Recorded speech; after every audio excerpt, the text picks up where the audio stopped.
한 주 동안 잘 지내셨습니까? 예. 어제 좀 초콜릿 좀 많이 드셨습니까? 어제 발렌타인데이였는데요. 저희가 이제 그 성경 읽기가 레위기에 들어섰습니다. 많은 사람들이 그럽니다. 예, 성경 읽기의 첫 번째 장애물은 레위기이다. 그 다음엔 민수기이다. 숫자 세다가 하루 종일 이게 셌던 숫자인지 안 셌던 숫자인지 헷갈리거든요. 여기서 이제 한번 포기하고 싶어집니다. 근데 여기만 잘 넘기면 또 쭉 나갑니다. 그래서 여러분 끝까지 포기하지 마시고 성경을 같이 따라오셨으면 좋겠습니다. 여러분 혹시 그 제사, 우리 어르신들은 많이 다 기억할 텐데 제사 드려 보셨는지요? 아니면 지금도 혹시 가정에서, 나는 아니지만 제사를 드리는 가정들이 있으신지요? 한국이나 여기나 이렇게 제사를 드리거나 또는 제사를 드려본 경험들이 여러분 있으실 겁니다. 저는 그 아버지가 일찍 돌아가셔서 초등학교 때부터 제가 제사를 직접 모셔야 했습니다. 그래서 처음에는 어머님이 차려주시는 것을 제가 그냥 따라서 하다가 초등학교 한 4학년쯤 되니까 저보고 직접 하라 그래서 제기를 닦고 제사 음식들을 올리고 절을 하고 또 기다렸다가 또 술을 올리고 또 절을 하고 기다렸다가 이런 그 순서가 있잖아요. 맨 끝에 어떻게 하죠? 이제 불 끄고 조용히 나오죠. 그래서 이제 잘 마무리 음식 잘 드시도록 이렇게 불 끄고 마무리하고 나오는 이런 것까지 해봤습니다. 저는 그 시간이 참 좋았습니다. 왜냐면 저는 태어나니까 이미 아버지가 안 계셨는데 그 1년에 딱 한 번이지만 그 아버지 기일날 제사를 드림으로 인해서 아버지하고 나하고 뭔가 연결이 되어 있다는 그런 생각들이 들었기 때문입니다. 그래서 저는 이제 불 끄고 나오기 전에 그 자리에 잠깐 앉아가지고 혼자 아버지에게 대화를 했습니다. 제가 이만큼 컸습니다. 제가 오늘은 제 손으로 직접 제사를 드렸습니다. 뭐 이런 식으로 아버지하고 대화하려고 했던 시간들을 기억합니다.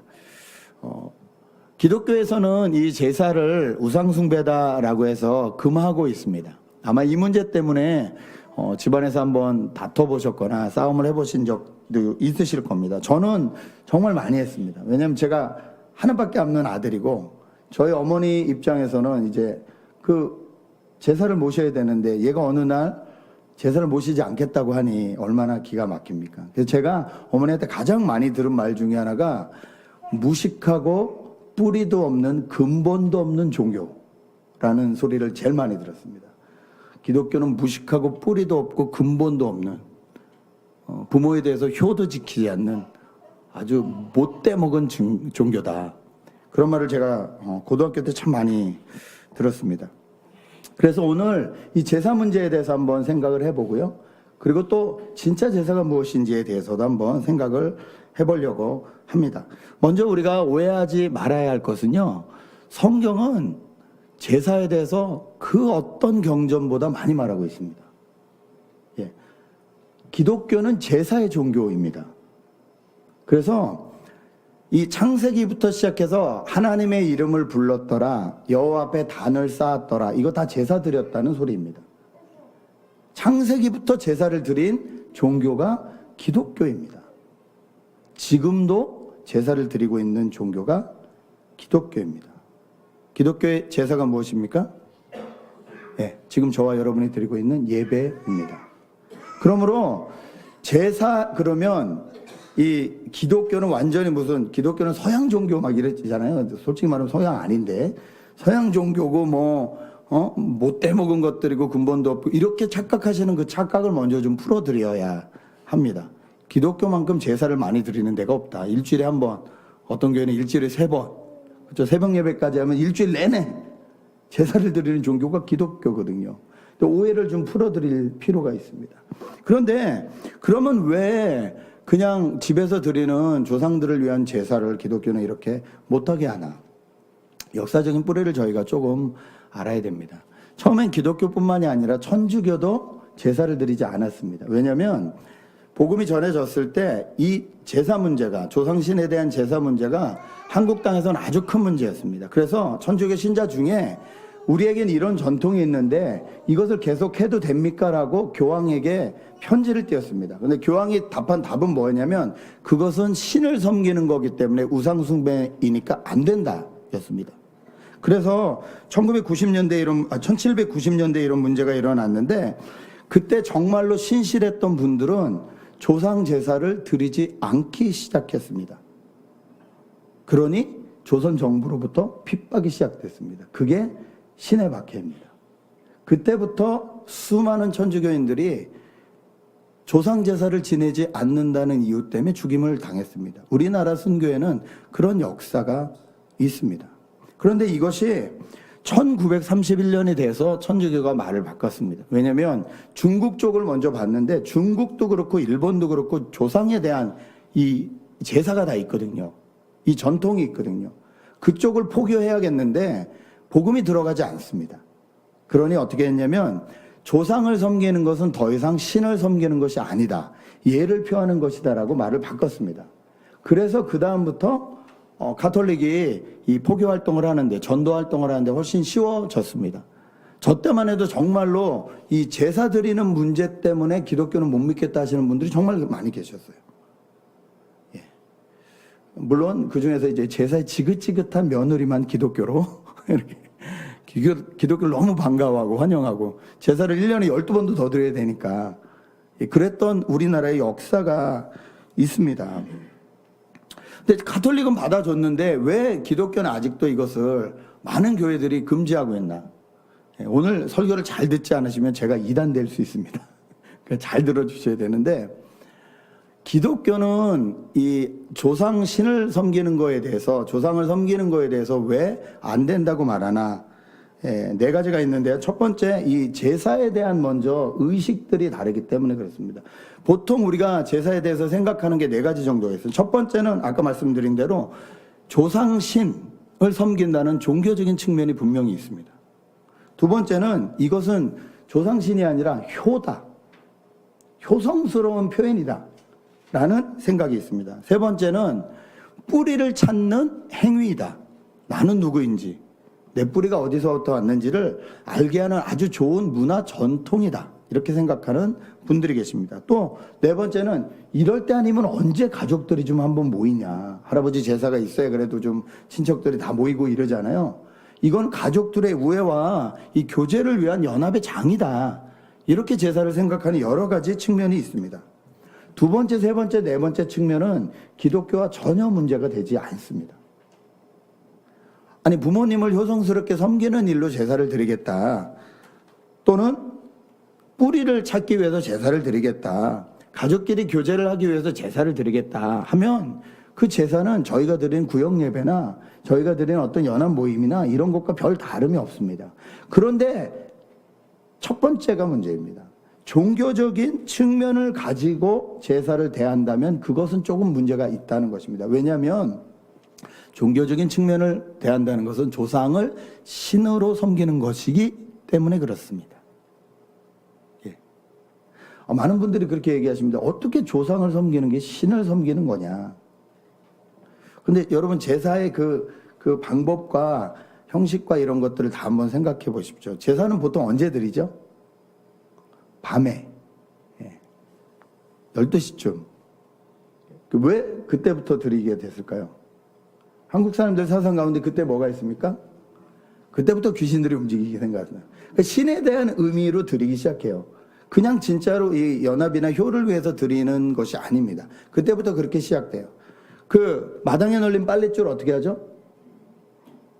그거 다 걷어야 됩니다. 아십니까? 귀신이 오시다가 걸린다고 빨랫줄 다 걷어야 돼요. 안 해보셨구나. 저는 해봐서 아는데. 그리고 제사 드릴 때 문 닫아 놓습니까? 열어 놓습니까? 왜 열어 놓죠? 귀신이 들어오셔야 되니까. 예. 조금 거기에서 사랑과 영혼만 봐도 벽을 뚫는데 우리 조상님은 창문을 열어드려야 들어오시는 거에 대해서 조금 제가 어렸을 때부터 의문이 좀 있긴 했습니다. 이게 어떻게 된 건가. 그리고 순서 모든 하나하나가요 분명히 신적인 요소들을 가지고 있습니다. 그래서 이게 음식을 한 다음에 절을 하고 기다렸다가 또 이렇게 술을 따르고 기다렸다가 이렇게 기다려요. 언제까지 기다려냐면 9번 드실 때까지 기다려요. 조상님이 9번 드실 때까지 기다리고 마지막에 마무리하시라고 불 끄고 이제 나와드리는 거거든요. 이 방법을 통해서 우리가 하는 것은 무엇입니까? 그냥 조상을 한번 기리고 기억했다는 것이 아니라 저희 어머니가 꼭 제사 드리고 나면 마지막에 저희 어머니가 들어오셔서 앉으셔서 아버지 사진을 보시면서 하신 말이 있어요. 많이 잡수고 올해도 이놈이 건강할 수 있도록 도와주십시오.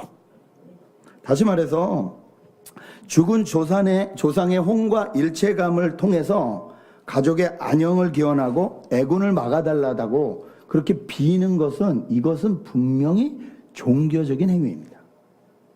그렇기 때문에 종교적인 행위로 조상신을 섬기는 제사를 한다면 기독교는 안 됩니다 라고 말하고 있는 겁니다.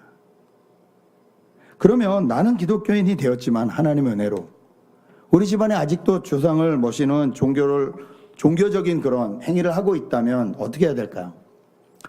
많은 며느리들이 이때다 싶어서 핑계를 대고 저는 예수 믿으니까 안 간다고 그렇게 말을 합니다. 안 가면 음식은 누가 하죠? 시어머니가 하시겠죠. 그리고 거기서 나온 음식도 우상에게 드린 이 음식이니까 먹을 수 없다라고 말하는 분들도 계십니다. 여러분 어떻게 생각하십니까? 기독교인인데 그렇게 말씀하시는 분은요, 스스로 나는 처음부터 끝까지 성경을 한 번도 읽어본 적이 없습니다라고 말씀하시는 분들이에요. 왜냐면요, 이 우상에 드린 문제에 대해서는 고린도서에 이미 해결이 됐어요. 바울이 뭐라 그랬냐면 우상에게 드린 고기라 할지라도 예수 믿는 사람에겐 아무 상관이 없다고 말했어요. 단 조건을 걸었어요. 내가 이 우상에게 드린 이 고기를 먹는데 아무 상관이 없지만 이 사람들이 이걸 먹는 내 모습을 보고 우상 숭배를 한다고 착각을 일으킬 것 같으면 먹지 마라 그랬어요. 그러나 그것이 진짜 우상에게 드린 거니까 뭐 이렇게 좀 화가 불러 일으키고 뭐 어떤 그런 신적인 요소가 있어서 이런 건 음식에 없다. 이미 성경에 결론이 나 있습니다. 그러니까 제사 때 가서 제사 음식 먹으면 이게 좀 문제가 되고 이렇게 생각하는 건요, 그 사람 스스로도 조상 신으로 섬기고 있다는 소리예요. 그 제사 형식을. 정말 아니라면 가서 누구보다도 먼저 열심히 음식 제사 준비해 줘야 됩니다. 그러면서 그분들이 이 신을 섬길 게 아니라는 것을 가르쳐 드려야 되죠. 우리나라에 이 제사가 들어온 것은 조선시대가 가장 강력했습니다. 고려시대만 해도 제사는 귀족들만 드리는 행사였어요. 그런데 조선시대 유교 문화에 의해서 이것들이 들어왔는데 우리나라는 뭐든지 한번 하면 끝을 봐야 되지 않습니까? 종교성이 강하기 때문에 유교를 가지고 있는 그것을 전통으로 하고 시작으로 한 중국보다도 공자보다도 우리나라가 조상신을 더 잘 섬깁니다. 공자는 그렇게 말씀을 안 하셨어요. 공자는 그렇게 말씀을 안 하셨는데 우리는 오히려 더 공자보다도 열심히 조상신을 섬기기 시작했고 조상신에게 복을 받기를 기원했습니다. 이것이 문제가 된 것입니다.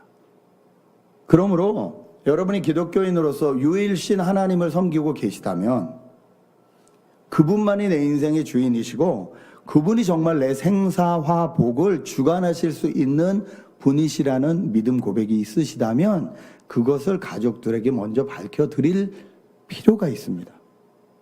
그럼에도 불구하고 집안의 어른이 네가 그런 건 알겠지만 그래도 여기서 절해줬으면 좋겠다라고 말을 하면 제가 조심스럽게 말씀드리지만 저는 조상 신을 섬기는 의미가 아니라 내 선조에 대한 예의와 경의를 표현해서 절할 수 있습니다. 저는 산소에 가서 절하는 것이 우상숭배라고 생각하지 않습니다. 제가 그걸 우상숭배라고 생각하면 조상을 신으로 섬기기 때문에 그래요. 그런데 그게 아니라 내 뿌리에 대한 경애와 사랑을 담아서 절하는 건 한국 사람들에게 악수하는 것과 똑같은 인사 방법이라는 것입니다. 여러분 동의하십니까? 그것도 안 된다 그러면 세배 때도 절 안 하셔야 돼요. 그럼 또 그때 많은 사람들이 그래요. 산 사람한테 절하는 건 괜찮고 죽은 사람한테 절하는 건 안 되고 이렇게 얘기를 하시는데 그것도 조금 어떻게 보면 기독교 억지일 수 있습니다. 그게 아니라 내가 어떤 마음으로 하느냐 그리고 주변에게 어떻게 알리고 하느냐예요. 내가 그렇게 절함으로 인해서 저 사람이 예수를 믿는데 조상신을 섬기네라고 오해가 있으면 안 해야죠. 양해를 구하고 안 하고 거기 들어가서 기도해야 됩니다. 그래서 저는 제가 이 복음을 깨닫고 하나님이 진짜 하나님, 신이심을 깨닫고 어머니의 충격을 줄여드리기 위해서 제 쌍을 차려놓고 기도했습니다. 그것도 마음에 들어 하시지 않았어요. 그래서 제가 제 쌍 차리는데 돈 엄청 들거든요. 여러분 제게 얼마나 비싼지 아시죠? 돈 엄청 들어요. 이렇게 하지 말고 좀 간편하게 하자고 제안을 드렸어요. 그리고 제가 하나님에 대한 설명을 했어요. 근데 이게 안 놔지시는 거죠. 여태껏 전통으로 했는데. 근데 가만히 정말 따지고 보면 어머니가 아버지에 대한 마음은 알겠지만 정말로 아버지를 신의 존재로 올려놓고 진짜 복을 주실 수 있는 분이라고 그렇게 기대하면서 했냐? 아니에요. 왜냐면요, 그렇게 하면요, 정말 다 따져서 하셨어야 돼요. 밤 12시에 하셨어야 되고요. 음식 하나도 빼놓지 말고 거기에 나와 있는 제의적인 어떤 그런 모든 의미를 담아서 다 하셨어야 돼요. 그렇게 하지 않으셨거든요. 그렇게 하지 않으셨어요. 저희 형편에 따라서 했어요. 진짜 어려운 일이 있으면 기일 다음 날도 했어요. 그건 이미 내가 컴프로마이즈 하고 있는 거예요. 그렇죠? 우리가 그렇게 조상을 섬기면서 뭔가 이렇게 안 하면 안 될 것 같은, 괜히 안 하면 이 일로 인해서 문제가 생길 것 같이 이렇게 제사를 하고 있다면 이건 잘못된 것이라는 거죠. 그러니까 여러분 제사를 드릴 때 또는 제사를 아직까지 드리시는 가정이 계시다면 여러분 지혜롭게 하십시오. 내 믿음을 먼저 밝히시고 나는 신으로서 절을 하는 것이 아니라 부모님이 원하시면 제가 경외하는 마음으로 사랑하는 마음으로 부모님 때문에 그 돌아가신 그분 때문이 아니라 부모님 때문에 제가 그렇게 할 수 있습니다. 여러분 미국은 다행히 장례식이 이렇게 절하는 게 아니잖아요. 한국은 장례식장 가면요 앞에서 절해야 됩니다. 그렇죠? 분 꽂고 절하는 것도 죽은 신에 대한 어떤 그런 거기 때문에 기독교인들은 안 한다고 그래서 욕을 많이 먹어요. 저는 그거 조금 지혜롭지 못한 방법 같습니다. 내가 그분을 신으로 섬기지 않고 있는데, 그리고 내 믿음을 분명히 알고 있는데, 아니 저희가 친구 아버님이 계셔도 친한 관계라면 세배 하잖아요. 세배하러 가잖아요. 그래서 경의를 표하고 사랑을 표하잖아요. 그런 마음인데, 아니 그 집에 큰일이 생기고 장례가 생겼는데 그 예를 갖추지 못할 이유가 어디 있습니까? 그분을 내가 신으로 섬기지 않는데 하나님이 과연 그렇게 딱딱하시고 그런 하나님이실까요? 너무 이게 섞여버릴 수 있으니까, 중심 없이 그냥 갈 수 있으니까 하나님이 강하게 경고하시는 건 사실이지만 저는 그 뜻이 아니라고 분명히 믿습니다. 그렇다고 일부러 안 하던 제사를 오늘부터 하실 필요는 절대 없습니다. 그것을 현명한 방법으로 또 가족들이 동의할 수 있는 방법으로 바꾸시면 돼요. 제가 몇 년 그렇게 차려놓고 절 안 하고 기도하고 이러니까 어머니가 이제 슬슬 마음을 바꾸시더라고요. 간편하게 하자. 그러더니 더 빨리 하자. 그래서 그제서야 처음으로 음식을 우리를 먹기 위해서 차려놓고 밥을 먹으면서 아버지에 대한 추도 예배를 제가 인도했습니다. 그러면서 제가 아버지에 대해서 여쭙기 시작했어요. 아버님 어떤 분이셨냐고. 그래서 제가 그때 알아낸 저희 어머니와 아버님 사이의 그 연애 소식, 뭐 이런 것들이 있습니다. 뭐 그 프로포즈를 하는데 말은 안 하고 2시간 늦게 와가지고 그 아버님이 근무하시던 그 회사 지하 다방에서 기다리라 그랬대요. 2시간 기다려서 저희 어머니가 열을 받으셨어요. 동네 친구예요. 동갑이에요. 떨어져 있다 한국에 이제 서울에서 만나서. 근데 2시간 만에 헉헉 와서 말은 안 하고 물만 벌컥벌컥 마시더니 그 물을 이렇게 놓으면 여기 자국이 이렇게 생기잖아요. 그 물자국만 손가락으로 이렇게 돌리고 앉아 있더래요. 뭐 하냐고 그랬더니 얼굴도 안 쳐다보고 나랑 살래? 그러더라고요. 저희 어머니 너무 놀라셔서 그래? 생각 좀 해보자? 그러고 바로 헤어져가지고 저희 할머니한테 바로 시골에 전화했더니 저희 할머니 반대하신다고 새벽차 타고 오셔가지고 반대했던 이야기. 뭐 남산에서 데이트했던 이야기. 제가 그걸 언제 들었냐면 아버지 제사로 드릴 때는 한 번도 듣지 못했어요. 주도 예배를 바꾸면서 아버지에 대해서 정말 내가 궁금해서 묻기 시작하면서 제가 그런 이야기를 들을 수 있었습니다. 여러분, 예수 믿는다는 것은 조상을 무시하고 뿌리가 없이 그냥 그렇게 막 살라는 것이 절대 아닙니다. 기독교의 근본은 사랑이고 효입니다. 여러분 이거 분명히 하셔야 됩니다. 평소에 잘 못하던 애가 제사 때만 되면 우상숭배다 뭐다 제사는 안 드린다 그러면 그건 진짜 싸가지 없는 겁니다. 그리고 기독교에서 먼저 말하는 효는 뭡니까? 살아 계실 때 효입니다. 여러분 살아 계실 때 효를 다하십시오. 예, 어머니 아버지 맛있는 것도 사드리고 용돈도 드리고 살아 계실 때 죽은 다음에 3년 제사하려고 생각하지 말고 살아 계실 때 그 비용보다 더 많은 비용으로 살아 계실 때 하는 것이 맞습니다. 자, 이렇게 좀 제사 문제에 대해서는 간략하게 정리를 하고 여러분 혹시 이것 때문에 고민하고 계시는 분이나 아니면 가족이나 또 전도해야 될 대상자가 있다면 알려주십시오. 우리는 그 신이라는 어떤 그런 사상으로 할 때는 안 하는 것 뿐이지 효나 어떤 가족 간의 관계나 이런 걸로 안 하자는 것이 아니다. 분명히 말씀을 해 주십시오. 자, 이거는 그렇다 치고요. 더 중요한 문제가 있습니다. 그것은 무엇입니까? 그러면 가장 제사를 많이 드린다는 기독교는 과연 제사를 어떻게 드리고 있느냐? 우리의 예배에 대한 문제입니다. 오늘 구약성경을 읽으면 하나님께서 뭐라고 하십니까? 아론의 대제사장이죠. 하나님 앞에 예배를 드리고 나니까 거기 하나님의 불이 임해서 그것을 하나님이 받으셨다는 표현이 됐고 모든 백성들이 경외감으로 엎드렸다고 했습니다. 그런데 10장에 가면 그 아론의 두 아들, 이들도 제사장입니다. 레위인들은 직업이 계속 연결되는 제사장이었거든요. 이 아들들은 하나님이 말씀하시지 않은 불을 가져다가 하나님 앞에 불을 들였다가 그 불이 자기를 태워서 하나님 앞에 즉사하는 사건에 대해서 기록하고 있습니다. 제사를 함부로 드리지 말라는 거예요. 성경 나중에도 보면 아시겠지만 하나님 뭐라 그러시냐면요, 내 앞에서 제사하지 말라 그럽니다. 너희가 하는 제사 지긋지긋하다 말씀하십니다. 막 혼내시고 제사를 함부로 드리는 것에 대해서 오히려 이렇게 죽이시기도 하고 구약시대에 그러셨습니다. 아, 사랑의 하나님이 왜 이러시나, 뭐 이게 사람 실수할 수도 있지 왜 이렇게 하시나.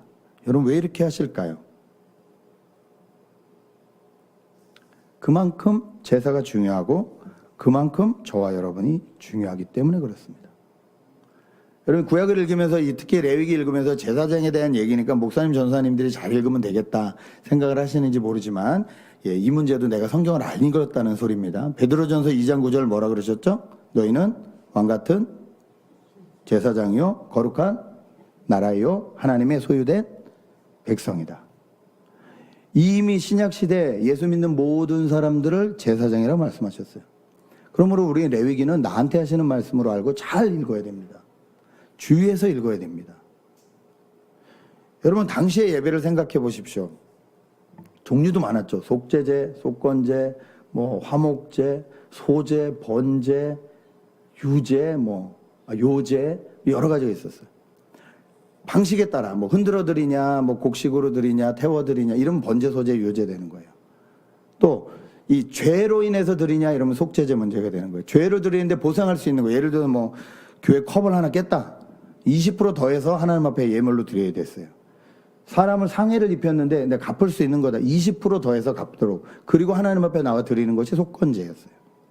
사람들과의 관계가 틀어졌을 때 관계를 회복하기 위해서 드리는 것이 화목제였어요. 제사가 얼마나 많았는지 몰라요. 그리고 그때마다 기본이 물론 작은 사람은 없는 사람은 곡식으로 드리고 비둘기도 드렸지만 기본이 양 한 마리 아니면 염소 한 마리입니다. 전체로 크게 드릴 때는 소 한 마리입니다. 자, 생각을 해봅시다. 이 소는 너무 크니까 양으로 하겠습니다. 양 한 마리를 예배로 드리는데 걸리는 시간이 얼마나 걸렸을까요? 일단 준비해야죠. 깨끗한 애 골라야죠.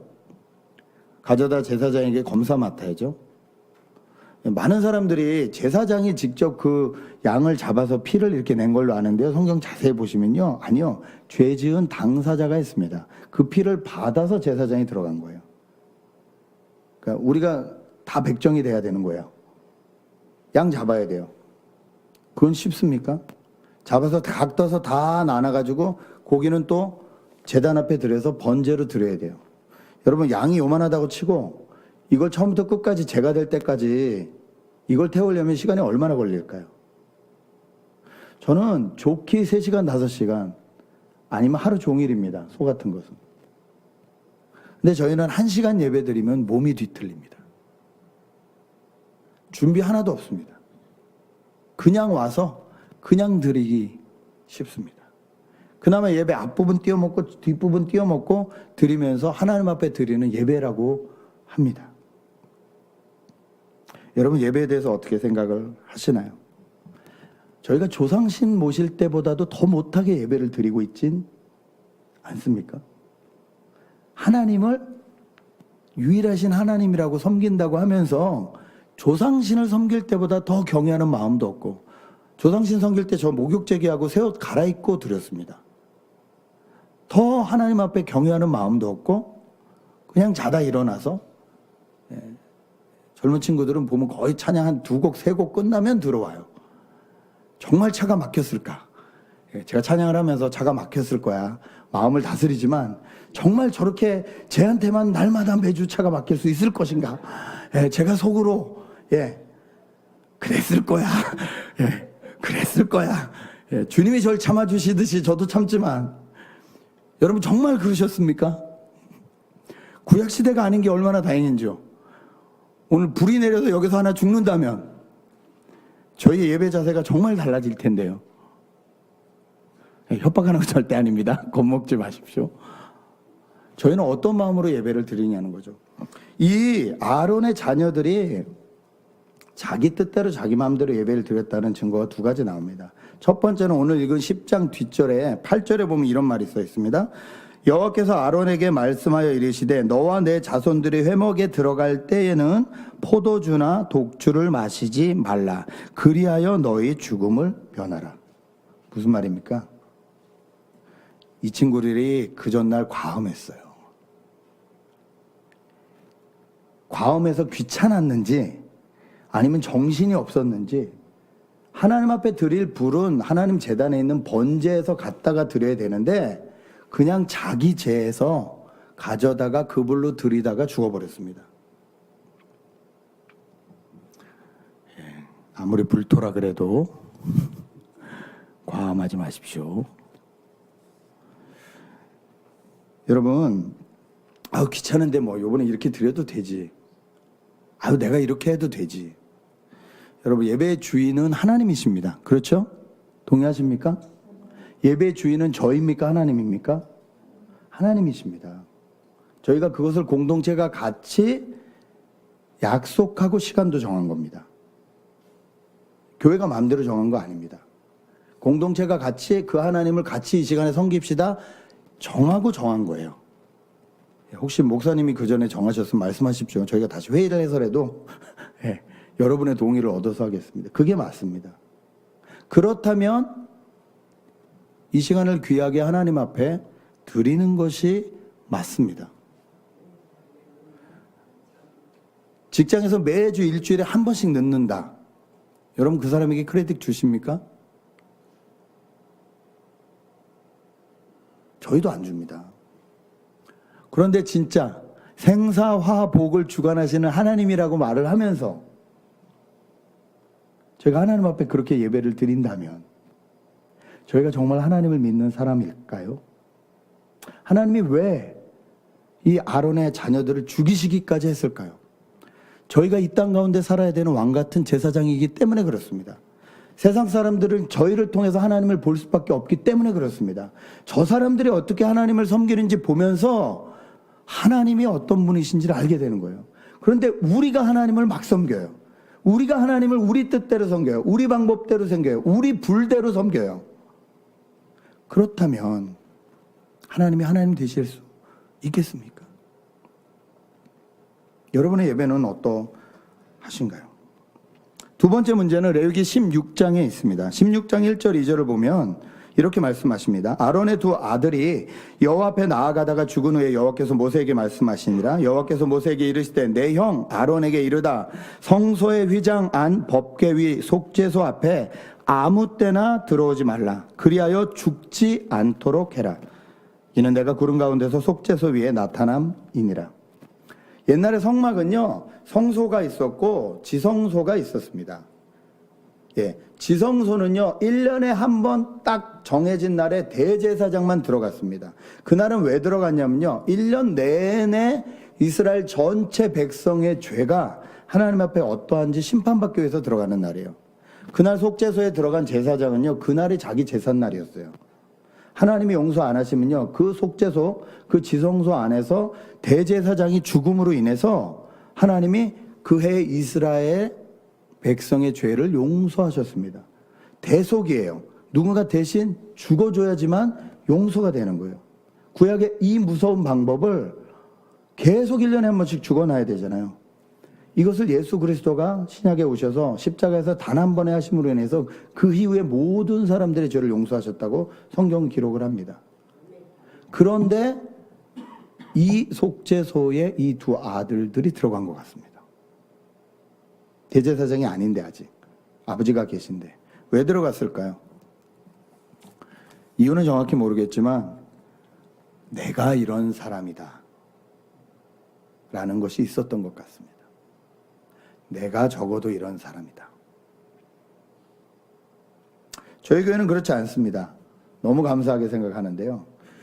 많은 교회들이 헌금 제일 많이 내신 분들의 목소리가 가장 크다 그러더라고요. 교회 내에서. 네. 그분이 말하면 장로님도 목사님도 꼼짝 못한대요. 그분 떠날까 봐 쩔쩔맨대요. 11조가 주니까. 네. 여러분 그거 잘못된 교회입니다.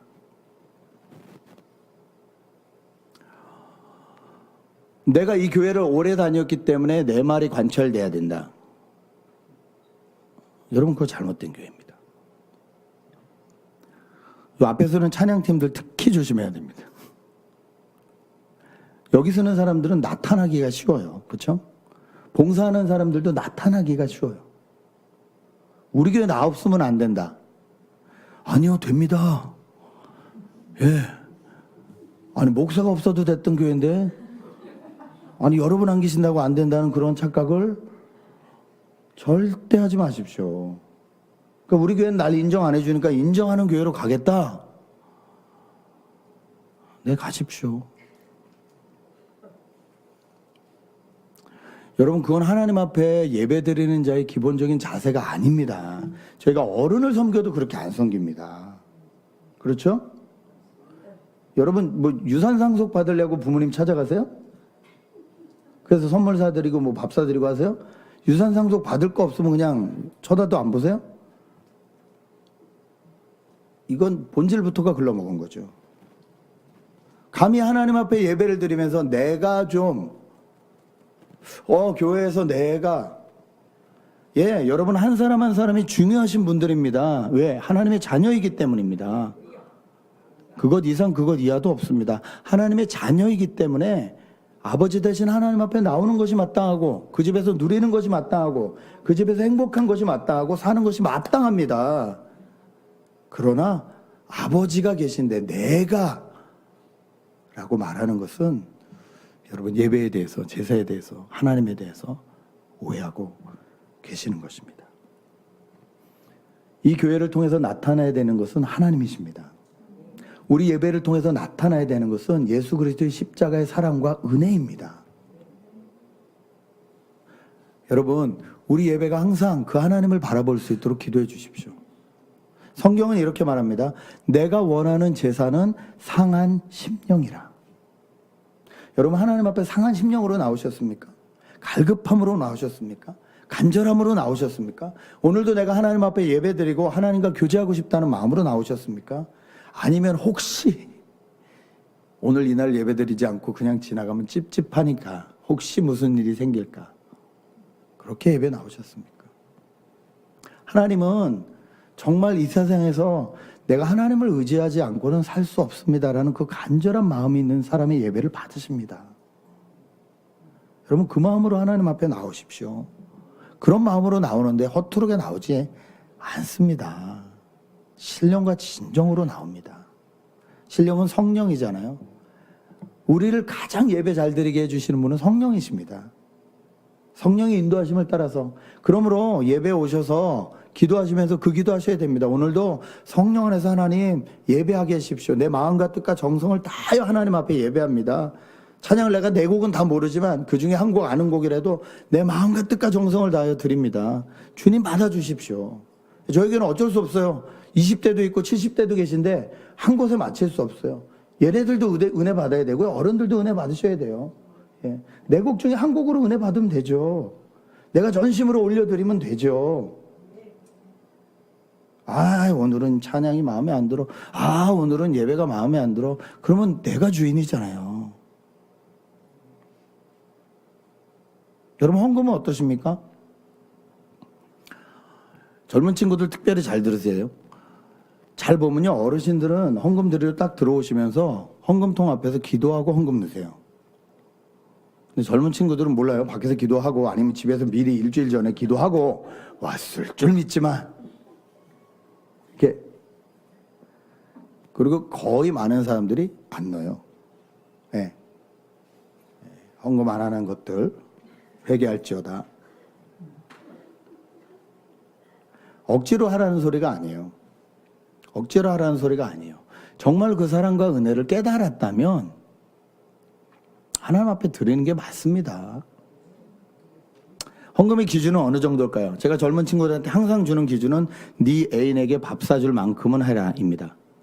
어제 발렌타인데이 얼마 쓰셨어요? 그것보다 못한다면 애인보다 못한 하나님이신 거예요, 여러분에겐. 그거 아세요? 그것보다도 하나님 앞에 드릴 게 없다면 애인보다도 못한 하나님 섬기고 있는 거예요, 지금. 그 하나님이 무슨 능력이 있으시겠어요? 애인보다도 못한데. 여러분, 그렇게 하나님 섬기지 마십시오. 그렇게 자기가 스스로 하나님을 우습게 여기면서 하나님 앞에 복 달라, 너무 웃기는 거예요. 그러니까 안 믿는 사람들이 보면 코미디 하고 있는 거예요. 네. 헌신도 없고 아무것도 없으면서 그렇게 예수를 믿는다? 큰일 납니다, 여러분. 예배 전에 와서 어르신들과 함께 기도하십시오. 그게 맞습니다.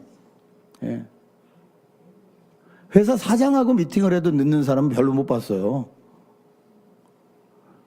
그런데 대주제이신 하나님을 섬긴다면서 20분, 30분 늦어도 끝도 없어요. 아니, 그나마 오는 것만 해도 다행이라고 생각을 합니다.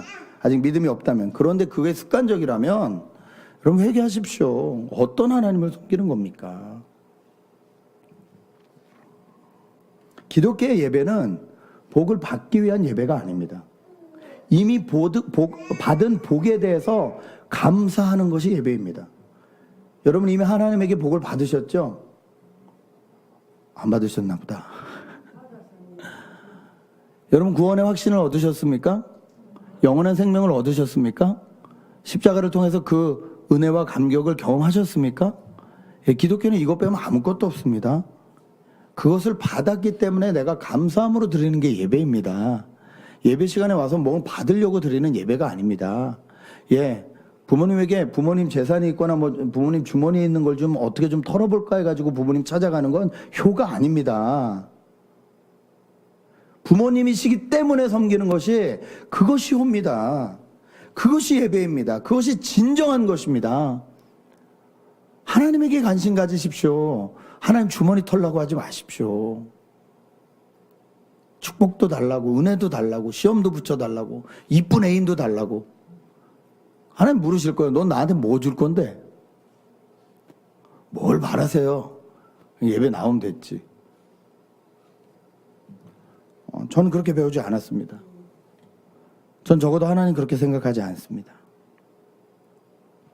여러분에게 하나님 되셨으면 좋겠습니다. 진짜 내가 섬기는 하나님 되셨으면 좋겠습니다.